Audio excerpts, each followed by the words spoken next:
সাকিব খান আমার খুব আদরের। সাকিব খান যদি আমাকে বলে অবশ্যই করবো, কেন করবো, একজন মেগা স্টার বাংলাদেশের, অবশ্যই। শাকিব খান এবং ওমর সানি কথা বলছিলেন, শাকিব খান যদি তার সিনেমার জন্য আপনাকে বলেই বসেন যে আপনাকে চান অভিনেত্রী হিসেবে, সেক্ষেত্রে আপনি কি করবেন?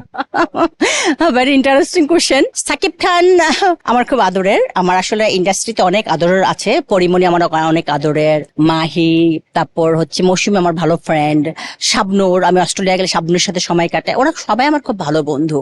সো সাকিব খান যদি আমাকে বলে অবশ্যই করবো, কেন করবো, একজন মেগা স্টার বাংলাদেশের, অবশ্যই। মানে কি হিসেবে অভিনয় করবেন? ওর নায়িকা হওয়ার বয়স আমার আছে কিনা আমি জানি না। সাকিব খানের বয়স তো হয়তো 40-45 টাইপ হবে, তো আমার 50 ছুঁই, আমার 50 কাছাকাছি।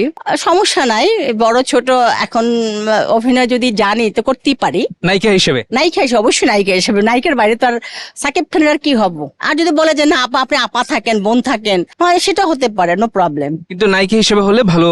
হ্যাঁ অবশ্যই ভালো হবে। হ্যাঁ, সাকিব খানের নায়িকা হলে একটা অন্তত বাংলাদেশে একটা সাড়া ফেলবে আর কি, যে হেলেনা জাহাঙ্গীর সাকিব খানের নায়িকা হয়েছে, এই সাড়াটা ফেললো। এবং আমি মারা যাওয়ার পরে হয়তো এটা সারা মানে সারা বাঙালি কমিউনিটি অন্তত বলবে যে হেলেনা জাহাঙ্গীর একটা ছবি করে গেছে। তবে আমার ভক্তরা যেটা চায় যে আমি সিস্টার হেলেন বা হেলেনা জাহাঙ্গীর নামে একটা আমার যে পথযাত্রা সেটা নিয়ে যেন আমি একটা ছবি বানাই। আমাকে অনেক কটা পোস্টারও বানিয়ে দিয়েছে। সো আমি চেষ্টা করছি আমার নামে না হোক, অন্য নামে হলেও, একজন যোদ্ধা নামে হতে পারে বা শুধু যোদ্ধা, এরকম নামে হয়তো আমি একটা ছবি বানাতে পারি। এটা আমি আশা করছি যে আমার গল্পটা আমি বলবো, এটা ইনডাইরেক্টলি হয়তো আমার গল্পের মাধ্যমে আমি গল্পটা তৈরি করব, সিনেমাটা। আপনি শাকিব খানের কথা বলছেন, শাকিব খানের সাথে কোনো স্মৃতি যদি একটা শেয়ার করতেন দর্শক। সাকিব খানের সাথে আমার অনেক স্মৃতি আছে, অনেক কটা প্রোগ্রামে, এফডিসি তে অনেক কটা প্রোগ্রামে খসরু ভাই, সাকিব খান, এই যে ইনোগ্রেশন হয় না, যেমন মহরত হয় না, মহরতে তো সাকিবের সাথে আমাদের অনেক দেখা হয়েছে, কথা হয়েছে। সাকিব আমাকে দেখলে সালাম দেয়, আপাটাকে, ভালো লাগে, একটা মধুর স্মৃতি। বাট আমি আসলে